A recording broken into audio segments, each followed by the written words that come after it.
Hi friends, എല്ലാവർക്കും നമസ്കാരം. Income tax laws and accounts എന്ന സബ്ജക്റ്റിൻ്റെ പുതിയൊരു വീഡിയോയിലേക്ക് എല്ലാവർക്കും സ്വാഗതം. അപ്പോൾ നമ്മൾ ഇന്നലെ പറഞ്ഞതുപോലെ നമ്മൾ ചാപ്റ്റർ ഫസ്റ്റ് തുടങ്ങുകയാണ്. ഫസ്റ്റിൽ ജനറൽ ഇൻട്രൊഡക്ഷനാണ്. എന്താണ് ടാക്സ്, അതിൻ്റെ ഫീച്ചേഴ്സ് എന്താണ്, അതിൻ്റെ ഒബ്ജക്റ്റ് എന്താണ് ഡയറക്റ്റ് ടാക്സ്, എന്താണ് ഇൻഡയറക്റ്റ് ടാക്സ്, പിന്നെ ഇന്ത്യയിലെ ഇൻകം ടാക്സ് എങ്ങനെയാണ്, അങ്ങനെയുള്ള കുറച്ച് കുഞ്ഞു കുഞ്ഞു ടോപ്പിക്സ് ആണ് ജനറൽ ഇൻട്രൊഡക്ഷനിൽ ചാപ്റ്റർ ഫസ്റ്റിൽ നമുക്ക് പഠിക്കാനുള്ളത്. This is a financial charge or levy imposed by the government or government organization. ഗവൺമെൻറ്റോ അല്ലെങ്കിൽ ഗവൺമെൻറ് ഓർഗനൈസേഷനോ നമുക്ക് മേലെ ചുമത്തുന്ന ഒരു ചാർജിനെയാണ് നമ്മൾ ടാക്സ് എന്ന് പറയുന്നത്. Okay, in other words, tax is a compulsory collection of money from people to be spend for the common benefit of society. സൊസൈറ്റിയുടെ ബെനിഫിറ്റിന് വേണ്ടിയിട്ട് സ്പെൻഡ് ചെയ്യാൻ വേണ്ടിയിട്ട് പബ്ലിക്കിൻ്റെന്ന് കളക്ട് ചെയ്യുന്ന, കമ്പൾസറി ആയിട്ട് കളക്ട് ചെയ്യുന്ന മണീനെയാണ് നമ്മൾ എന്ന് പറയുന്നത് ടാക്സ് എന്ന് പറയുന്നത്. There are tax impose by central government, state government, local authorities. അപ്പോൾ ടാക്സ് ഇമ്പോസ് ചെയ്യുന്നത് ആരൊക്കെയാണ്? സെൻട്രൽ ഗവൺമെൻറ് ഉണ്ട്, സ്റ്റേറ്റ് ഗവൺമെൻറ് ഉണ്ട്, ലോക്കൽ അതോറിറ്റീസ് ഉണ്ട്.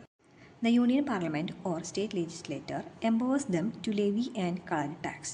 Various departmental activities of the government, social welfare measures, defense and internal security of a country, modernization of the government services, etc.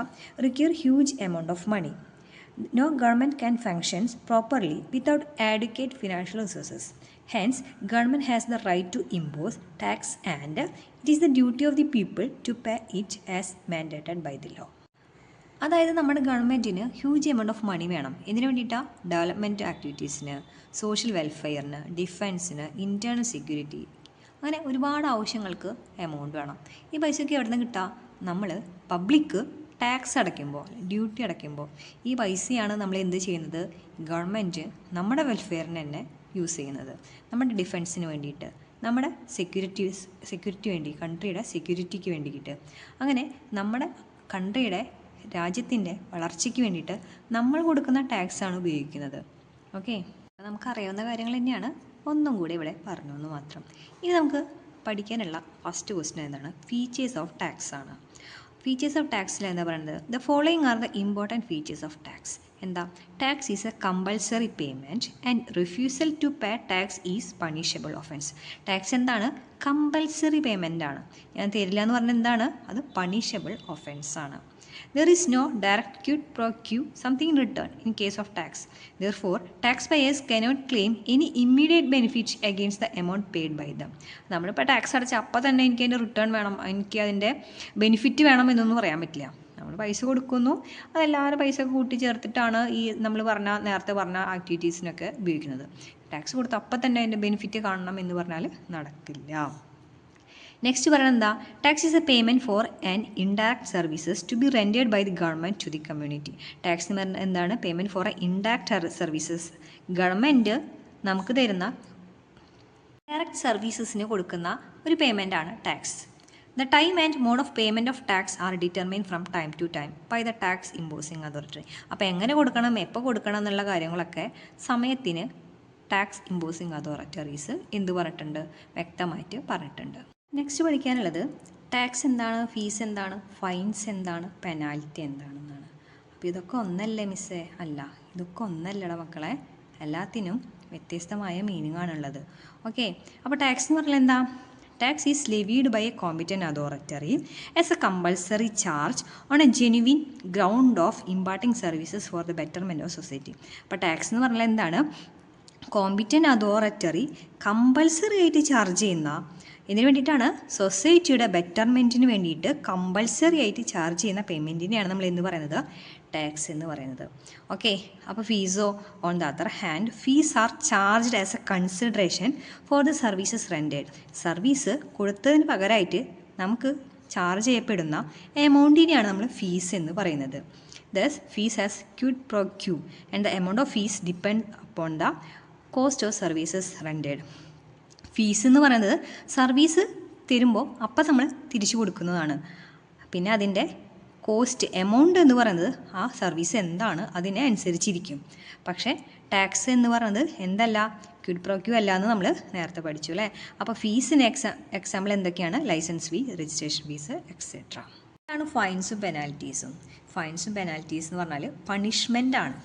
Okay, unlike tax or fees, fines and penalties are imposed as punishment for the violation of law or for non-compliance of rules and regulations. നമ്മൾ law violation ചെയ്താൽ അല്ലെങ്കിൽ rules and regulations അനുസരിച്ചില്ലെങ്കിൽ നമ്മളിൽ impose ചെയ്യുന്ന എമൗണ്ടിനാണ് നമ്മൾ finds and penalties എന്ന് പറയുന്നത്. The intention of fines or penalty is to prevent violation of law by people. അപ്പോൾ നമ്മൾ ലോ വയലേഷൻ ചെയ്യാതിരിക്കാൻ വേണ്ടിയിട്ട് ആണ് എന്ത് ചെയ്യുന്നത്, ഫൈനും പെനാൽറ്റിയും ഉണ്ടാക്കിയിട്ടുള്ളത്. ഓക്കെ, ഒബ്ജക്റ്റീവ് ഓഫ് ടാക്സേഷൻ ആണ്. The following are the major objective of taxation. താഴെ പറയുന്നതാണ് ടാക്സേഷൻ്റെ മേജർ ഒബ്ജക്റ്റീവ്സ്. എന്തൊക്കെയാണ്? Generation of revenue for the government, prevention of concentration of money in the hands of a few, encouraging the habit of savings and productive investment by the people, speedy economic development, generation of employment opportunities. Objective of ടാക്സേഷനിൽ ഫസ്റ്റത്തെ point generation of revenue for the government ആണ്. നമ്മൾ ഇൻട്രൊഡക്ഷനിൽ പറഞ്ഞിട്ടുണ്ടായിരുന്നു അല്ലേ. The major aim of taxation is to generate revenue for the proper function of government. ഗവൺമെൻറ്റിന് proper ഫംഗ്ഷന് വേണ്ടിയിട്ട് റവന്യൂ ഉണ്ടാക്കുക, അതാണ് മെയിൻ എയിം എന്ന് പറയുന്നത്. Next one, prevention of concentration of money in the hands of you. കുറച്ച് പേരുടെ കയ്യിൽ മാത്രം ഒരുപാട് മണി കോൺസെൻട്രേറ്റ് ചെയ്യുകയാണെങ്കിൽ അത് പ്രിവെൻറ്റ് ചെയ്യാം, അതാണ് സെക്കൻഡ് പോയിൻ്റ് ആയിട്ട് പറയുന്നത്. Government impose more tax on people with high income. High income ഉള്ള ആൾക്കാരിൽ ഗവൺമെൻറ് എന്ത് ചെയ്യുന്നു, കൂടുതൽ ടാക്സ് ഇമ്പോസ് ചെയ്യുന്നു. The amount so collected can be spend equitably across different part of the country or state. അങ്ങനെ പൈസ കൂടുതലുള്ള ആൾക്കാരെ നിന്ന് കൂടുതൽ എമൗണ്ട് ടാക്സ് ആയിട്ട് പിടിച്ചിട്ട് രാജ്യത്തിൻ്റെ എല്ലാ ഭാഗത്തും ഒരേപോലെ ഉപയോഗിക്കാനായിട്ട് സാധിക്കും. Okay, this process help to redistribute the wealth concentrated in certain state part of the country or group of people. അപ്പോൾ കുറച്ച് പേരുടെ മാത്രമാണ്, അല്ലെങ്കിൽ രാജ്യത്തിൻ്റെ ഒരു ഭാഗത്ത് മാത്രമാണ്, അല്ലെങ്കിൽ ചില സ്റ്റേറ്റിൽ മാത്രമാണെങ്കിൽ അവിടെ നിന്നൊക്കെ കറക്റ്റായിട്ട് ടാക്സ് ഇമ്പോസ് ചെയ്തിട്ട് രാജ്യത്തിൻ്റെ എല്ലാ ഭാഗത്തും ഒരേപോലെ ഡെവലപ്മെൻറ്റ് ചെയ്യാനായിട്ട് ഈ പ്രോസസ്സ് ഹെൽപ്പ് ചെയ്യുന്നതാണ് പറയുന്നത്. Intelligent and judicious redistribution of wealth can lead to a socialist pattern of society. For example, more tax on high income group or on luxury products will help to extract more money from rich people, which can be used for the upliftment of poor, development of backward state or regions, welfare of weaker sections, etc. അപ്പോൾ ഒരുപാട് income ഉള്ളതിന് കൂടുതൽ tax പിടിക്കുക, luxury പ്രൊഡക്ട്സിൻ്റെ കൂടുതൽ tax പിടിക്കുക, അങ്ങനെയൊക്കെ ചെയ്തിട്ട് പാവപ്പെട്ടവരെ ഹെൽപ്പ് ചെയ്യാം, ബാക്ക്വേർഡ് സ്റ്റേറ്റ്സിനെ റീജിയനെ ഡെവലപ്പ് ചെയ്യുക. ഇതൊക്കെയാണ് ഈ ഒരു ഒബ്ജക്റ്റ് കൊണ്ട് ഉദ്ദേശിക്കുന്നത്. നെക്സ്റ്റ് വൺ പറയാമെന്ന് വെച്ചിട്ടുണ്ടെങ്കിൽ encouraging the habit of savings and productive investment by the people. In order to divert the idle money into more productive channels, tax incentive are offered by the government. അത് നമ്മുടെ കയ്യിൽ ഒരുപാട് പൈസ വെറുതെ ഇരിക്കുകയാണെങ്കിൽ government എന്താ ചെയ്യുന്നത്, നമുക്ക് ടാക്സ് ഇൻസെൻറ്റീവ് തരും. ഇത് നിങ്ങൾക്ക് ഇപ്പോൾ ഇത്ര അധികം മനസ്സിലാവണമെന്നില്ല, ടോട്ടലി നിങ്ങൾക്ക് കാണുന്ന ആ ഒരു സ്റ്റേജിലാണ് ഇത് കുറച്ചും കൂടി നിങ്ങൾക്ക് കത്താം. ഓക്കെ, ഇത് ഇപ്പോൾ ഇങ്ങനെ മനസ്സിലാക്കി വയ്ക്കാം. നമ്മുടെ കയ്യിൽ ഐഡിയലായിട്ട് പൈസ ഇരിക്കണമെന്ന് വെച്ചിട്ടുണ്ടെങ്കിൽ ഗവൺമെൻറ് എന്ത് ചെയ്യും, ടാക്സ് ഇൻസെൻറ്റീവ് കിട്ടും. അത് LICയിൽ അല്ലെങ്കിൽ നാഷണൽ സേവിങ്സ് സർട്ടിഫിക്കറ്റിലൊക്കെ ഇൻവെസ്റ്റ് ചെയ്യാൻ പറയും. അപ്പോൾ നമുക്കതിൻ്റെ ടാക്സ് ബെനിഫിറ്റ് കിട്ടും. ഇങ്ങനെ മനസ്സിലാക്കി വയ്ക്കുക. നമുക്ക് അടുത്ത സെമ്മിലൊക്കെയോ നമുക്ക് ടോട്ടൽ ഇൻകവും അതിൻ്റെ ഡിഡക്ഷൻസൊക്കെ പഠിക്കാൻ ഉണ്ടാവാം. ATC deduction, chapter 6 deductions. അപ്പോൾ നമുക്ക് കുറച്ചും കൂടി ക്ലിയർ ആയിട്ട് ഈ ഭാഗമൊക്കെ മനസ്സിലാവും. Income tax exemptions on investment in life insurance, national savings certificates, etc. help to increase the habit of savings and diversion of savings to productive investment. Okay, അപ്പോൾ നമുക്ക് ടാക്സ് എന്ത് കിട്ടുമെന്ന് പറയുന്നത് എക്സംഷൻസ്, ഇൻസെൻറ്റീവ് കിട്ടും എന്ന് മനസ്സിലാക്കി വയ്ക്കുക. നമ്മുടെ കയ്യിൽ കുറച്ച് പൈസ ഉണ്ടെന്ന് വെച്ചിട്ടുണ്ടെങ്കിൽ അത് നമുക്ക് എന്ത് ചെയ്യാം, LICയിലോ അല്ലെങ്കിൽ നാഷണൽ സേവിങ്സ് സർട്ടിഫിക്കറ്റിലോ കൊണ്ടുപോയിട്ട് ഇൻവെസ്റ്റ് ചെയ്യാം. അപ്പോൾ നമുക്ക് എന്ത് കിട്ടും, ടാക്സിൻ്റെ ബെനിഫിറ്റ് കിട്ടും. അത്രയും മനസ്സിലാക്കി വയ്ക്കുക കേട്ടോ. അടുത്ത പോയിന്റ് പറയുന്നത് സ്പീഡി എക്കണോമിക്സ് ഡെവലപ്മെൻ്റ് ആണ്. More tax means more revenue to the government. These in turn lead to rapid economic development. Government കൂടുതൽ ടാക്സ് ചുമത്തുമ്പോൾ അതിനെന്താ ഉദ്ദേശിക്കുന്നത്, ഗവൺമെൻറ്റിന് കൂടുതൽ ഇൻകം വരുന്നുണ്ടെന്നാണല്ലേ. അപ്പോൾ അതിനർത്ഥം എന്താ, നമ്മുടെ എക്കണോമിക് ഡെവലപ്മെൻറ്റും കൂടുന്നു. അതുകൂടാതെ further taxation help to discourage consumption of harmful goods and services because rate of tax in them very high. എന്താ പറഞ്ഞത്, ഹാംഫുൾ ഗുഡ്സ് ആൻഡ് സർവീസസിന് വെരി ഹൈ ടാക്സ് ആണ് ചാർജ് ചെയ്യുന്നത്. അതുകൊണ്ട് എന്ത് സംഭവിക്കും, അതിൻ്റെ കൺസംഷനും ഡിസ്കറേജ് ചെയ്യുന്നുണ്ട് എന്നാണ് പറയുന്നത്. The income earn from undisclosed sources is also taxable at high rate. Undisclose സോഴ്സിൽ നിന്നുള്ള ഇൻകത്തിന് നമ്മൾ എന്ത് ചെയ്യുന്നുണ്ട്? ഹൈ റേറ്റ് ടാക്സ് ചാർജ് ചെയ്യുന്നുണ്ട്. Winning from betting, gambling and lotteries are taxable at a flat rate 30%. നമ്മൾ കേട്ടിട്ടുണ്ടല്ലേ ലോട്ടറിക്കൊക്കെ 30% ചാർജ് ടാക്സ് കൊടുക്കണം എന്നൊക്കെ. Okay. Similarly there are special provisions in the law to levy more tax on illegal income. Illegal ഇൻകത്തിൽ more tax കൊടുക്കണം എന്നാണ് പറഞ്ഞിട്ടുള്ളത്. Example പറയുന്നുണ്ട്, unaccounted money is taxable at the rate of 78%. 60% ടാക്സും 25% സർചാർജും 4% സെസ്സും. ഇതൊക്കെ ഇനി നമുക്ക് അങ്ങോട്ട് ടോട്ടൽ ഇൻകമൊക്കെ കാണുമ്പോൾ മനസ്സിലാവും കേട്ടോ. ഇപ്പോൾ ഇങ്ങനെ പഠിച്ചിരിക്കാം മോർ ടാക്സ് പേ ചെയ്യുന്നുണ്ട് എന്ന്. Okay. In facts such provisions are aimed at reducing black money to ensure sound and sustainable growth of economy. ഇതൊക്കെ എന്തിനാണ് ഹൈ റേറ്റ് എന്തിനാണ് ചാർജ് ചെയ്യണത്?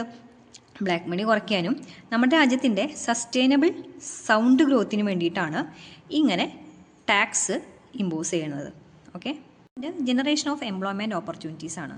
അപ്പോൾ ഈ എംപ്ലോയ്മെൻറ്റ് ഓപ്പർച്യൂണിറ്റീസും ടാക്സും തമ്മിൽ എന്താ ബന്ധമുണ്ട് മക്കളെ. ഇവിടെ പറയുന്നത് എന്താണെന്ന് വെച്ചിട്ടുണ്ടെങ്കിൽ, increase revenue lead to more spending and investment by the government. Government എന്ത് ചെയ്യും? റവന്യൂ കൂടിക്കഴിഞ്ഞിട്ടുണ്ടെങ്കിൽ കൂടുതൽ സ്പെൻഡ് ചെയ്യും, കൂടുതൽ ഇൻവെസ്റ്റ്മെൻറ്റ് ചെയ്യും, which will help to generate more employment opportunities. അങ്ങനെ നമുക്ക് എന്ത് കിട്ടും? More employment opportunities. Next important question ആണ് direct and indirect taxes. Tax can broadly classified in two categories, direct tax and indirect tax. ഇത്ര നേരം നമ്മൾ tax എന്ന് പറഞ്ഞിട്ടുണ്ടായിരുന്നു അല്ലേ. ഇപ്പോൾ അതിന് ക്ലാസിഫിക്കേഷൻ വന്നിട്ടുണ്ട്, ഡയറക്റ്റ് ടാക്സും ഇൻഡയറക്റ്റ് ടാക്സും. അപ്പോൾ എന്താണ് direct tax? When tax is levied on A person who pays the amount directly to the authorities, it is called direct tax. ഒരു ആളുടെ മേത്ത്, ഒരു പേഴ്സൻ്റെ മേത്ത് ടാക്സ് ലെവി ചെയ്യാണ്, അയാൾ തന്നെ അത് എന്താ ചെയ്യാണ്? അതോറിറ്ററീസിന് പേ ചെയ്യുകയാണെങ്കിൽ അതിനെ നമ്മൾ വിളിക്കുന്ന പേരാണ് direct tax. Therefore, in the case of a direct tax, there is no intermediary between the government and taxpayer. Okay, intermediary ഇല്ല, ടാക്സ് പെയറും ഗവൺമെൻറ്റും മാത്രമേ ഉള്ളൂ. എനിക്ക് ടാക്സ് അടയ്ക്കണം, ഞാൻ നേരിട്ട് ടാക്സ് അടയ്ക്കണം. എൻ്റെ മേത്ത് ഗവൺമെൻറ് ടാക്സ് ചാർജ് ചെയ്തിട്ടുണ്ട്, ഞാൻ നേരിട്ട് ഗവൺമെൻറ്റിന് അടയ്ക്കുകയാണ്. അവിടെ വേറെ ഇൻ്റർമീഡിയറി ഒന്നുമില്ല. Okay. At present income tax is the major direct tax income. ഇന്ത്യയിൽ ഇപ്പോൾ പ്രസൻറ്റ് ആയിട്ടുള്ള സിറ്റുവേഷനിൽ ഏറ്റവും മേജറായിട്ട് വരുന്ന ഡയറക്റ്റ് ടാക്സ് എന്താണ്? ഇൻകം ടാക്സ് ആണ്. അപ്പോൾ ഇൻകം ടാക്സ് മാത്രമാണോ ഡയറക്റ്റ് ടാക്സിൽ വരുന്നത്? അല്ല കേട്ടോ. പിന്നെ എന്തൊക്കെയുണ്ട്? Tonnage tax levied on shipping companies, equalisation levy applicable for non resident e-commerce operator are example of direct tax. Okay. അപ്പോൾ ഇങ്ങനെയൊന്നും പഠിച്ചില്ലെങ്കിലും എന്തൊക്കെ പഠിക്കുക? ഡയറക്റ്റ് ടാക്സ് ഉണ്ട്, ടണേജ് ടാക്സ് ഉണ്ട്, equalisation levy for non resident e-commerce operators. ഇത്തരം examples പഠിച്ചു വയ്ക്കാം. Equalisation levy is a direct tax levied on e-commerce operator from abroad. Fringe benefit tax, wealth tax and dividend distribution tax are direct taxes. പിന്നെ എന്തും കൂടി ഉണ്ട്? Fringe benefit tax, wealth tax and dividend distribution ടാക്സും ഉണ്ട്. Okay. പക്ഷേ എന്താ പ്രശ്നം എന്ന് വെച്ചില്ലെങ്കിൽ ഈ ടാക്സ് ഉണ്ടല്ലോ, ഫ്രിഞ്ച് ബെനിഫിറ്റ് ടാക്സും വെൽത്ത് ടാക്സും ഡിവിഡൻഡ് ടാക്സൊക്കെ, അതൊന്നും ഇപ്പം ഇല്ല, അബോളിഷ് ചെയ്തു. അതുകൊണ്ട് ഡയറക്റ്റ് ടാക്സിൻ്റെ എക്സാമ്പിളായിട്ട് ഈ 3 എണ്ണം മാത്രമാണ് നമുക്ക് പഠിക്കാനുള്ളത്. In case of direct tax, it is the duty of the assessee to estimate the tax liability and remit the amount to the government as prescribe. അപ്പോൾ അസസിയുടെ ഡ്യൂട്ടിയാണ് എത്രയാണ് ടാക്സ് എന്ന് കാൽക്കുലേറ്റ് ചെയ്തിട്ട് ആർക്ക് അടയ്ക്കുക? ഡിപ്പാർട്ട്മെൻറ്റിന് അടയ്ക്കുക എന്നുള്ളത്. ഓക്കെ. അപ്പോൾ എന്താണ് indirect taxes? Indirect taxes are levied on a product and services. പ്രോഡക്റ്റിൻ്റെ മേലെയും സർവീസസിൻ്റെ മേലെയും ടാക്സ് ലെവി ചെയ്യുന്നതിനെയാണ് നമ്മൾ എന്ന് പറയുന്നത് ഇൻഡയറക്റ്റ് ടാക്സ് എന്ന് പറയുന്നത്.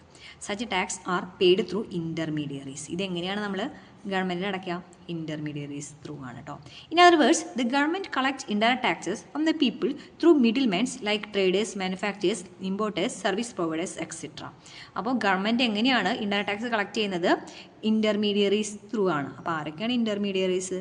Traders, manufacturers, importers, service providers. For example, securities transaction tax charge on transfer value of share is collected by the government from the sellers but through the stock exchange. All the indirect taxes in India like excise duty, service tax state value added tax, central sales tax, etc. were merged into single tax named Goods and Service Tax with effect from 1st July 2017. As a result, all the indirect taxes except basic custom duty were assumed in GST. In short, income tax is major direct tax in India. GST and STT are major indirect taxes in India at present. Excise duty and other state taxes are still applicable on petroleum products and alcohol for human consumptions, which are outside the purview of GST. അപ്പോൾ ഈ direct ടാക്സും indirect ടാക്സും തമ്മിലുള്ള വ്യത്യാസം നമുക്ക് കറക്റ്റായിട്ട് അറിഞ്ഞിരിക്കണം. Direct ടാക്സിൽ person നേരിട്ട് ഗവൺമെൻറ്റിനാണ് ടാക്സ് അടയ്ക്കുന്നത്, അവിടെ ആരില്ല, ഇൻ്റർമീഡിയറി ഇല്ല. ഇൻഡയറക്റ്റ് ടാക്സിലോ പേഴ്സൺ ഇൻ്റർമീഡിയറിക്ക് ടാക്സ് കൊടുക്കുന്നു, അവരാണ് ആർക്ക് കൊടുക്കുന്നത്, ഗവൺമെൻറ്റിന് കൊടുക്കുന്നത്. ഇതിൻ്റെ എക്സാമ്പിൾസ് എന്താ, ഇൻകം ടാക്സ്, ടനേജ് ടാക്സ്, പിന്നെ ഇക്വലൈസേഷൻ ലെവി. ഇവിടെയോ GST ഉണ്ട്, ബേസിക് കസ്റ്റംസ് ഡ്യൂട്ടി ഉണ്ട്, പിന്നെ എന്തുണ്ട്, സെക്യൂരിറ്റി ട്രാൻസാക്ഷൻ ടാക്സ് ഉണ്ട്. ഓക്കെ, ഇൻകം ടാക്സിൻ്റെ ഹിസ്റ്ററിയാണ്, ഇന്ത്യയിൽ എന്നാണ് ഇൻകം ടാക്സ് വന്നത് അങ്ങനെ ഹിസ്റ്ററിയാണ് അടുത്ത ഒരു ഇമ്പോർട്ടൻ്റ് ടോപ്പിക്കായിട്ട് ഇവിടെ പറയുന്നത്. ഇതിൽ കുറച്ചധികം ഇയർ വെച്ചിട്ട് എങ്ങനെയാണ് ഇൻകം ടാക്സ് ഇന്ത്യയിൽ വന്നതെന്നുള്ള കാര്യങ്ങൾ വ്യക്തമായി പറയുന്നുണ്ട്. അപ്പോൾ അതൊക്കെ ഒന്ന് നോക്കി വയ്ക്കാം. ഇപ്പോൾ നിങ്ങൾക്ക് വെറുതെ വായിച്ചു കിട്ടാൽ മതി കേട്ടോ. ഇപ്പോൾ ഇത്ര ഇമ്പോർട്ടൻസ് ആയിട്ട് ഇത് പഠിക്കേണ്ട കാര്യമില്ല. കുറച്ചും കൂടി കൂടുതൽ പഠിച്ചതിന് ശേഷം തിരിച്ചു വന്നിട്ട് ഇത് നമുക്ക് ഒന്നുകൂടി പറയാം. അപ്പോൾ നമുക്ക് ഒന്നുകൂടി മനസ്സിലാവും. ഇപ്പോൾ നമുക്ക് ഇത്ര മനസ്സിലാക്കാനായിട്ട് സാധ്യതയില്ല. ഓക്കെ, അപ്പോൾ ഇതൊന്ന് ജസ്റ്റ് വായിച്ചു വിടാം കേട്ടോ. Next topic income tax act 2025 വന്നിട്ടുണ്ട്. നമ്മൾ ഫോളോ ചെയ്തത് 1961 ആയിരുന്നു. ഇപ്പോൾ അത് മാറിയിട്ട് പുതിയ ഇൻകം ടാക്സ് ആക്ട് വന്നിട്ടുണ്ട്. പക്ഷെ ഇപ്പോൾ നമുക്ക് ഈ വർഷം മുതൽ വരുന്നില്ല. April 1, 2026 ആണ് ഇതെന്ത് വന്നിട്ടുള്ളത്, കമ്മിങ് ടു ഫോഴ്സ് വന്നിട്ടുള്ളത്. പക്ഷെ നമ്മളിപ്പോൾ പഠിച്ചുകൊണ്ടിരിക്കുന്നത് എന്താണ്, 1961 ആക്ട് തന്നെയാണ്. അതുകൊണ്ട് ഈ പേജും കൂടി ഒന്ന് വായിച്ചോളൂ, അത്ര ഇമ്പോർട്ടൻസ് ഇല്ല. നമ്മളിപ്പോൾ 2025 ഇൻകം ടാക്സ് ആക്ട് ഫോളോ ചെയ്യുന്നില്ല കേട്ടോ. അപ്പോൾ ഫസ്റ്റത്തെ ചാപ്റ്ററിൽ നമുക്ക് ഈ 4 പോയിൻ്റാണ് പഠിക്കാനുള്ളത്. Features, tax, fees, finds and penalty, objective, direct tax എന്താണ്, ഇൻഡയറക്റ്റ് ടാക്സ് എന്താണ്.